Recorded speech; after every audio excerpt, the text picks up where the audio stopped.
lot of speculation that Apple is slipping in the smartphone market,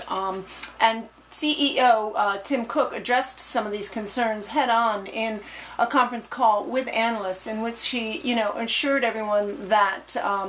the company continues to be dedicated to innovation, and that any comparisons with 2012 are going to be particularly difficult because it was such a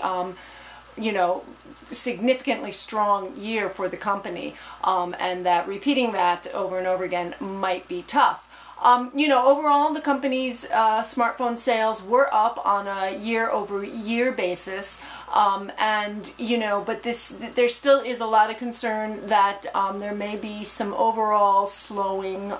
trending towards slowness for the company, and as a result, everyone will be closely watching any new product introductions that come out later this year to see how consumers respond.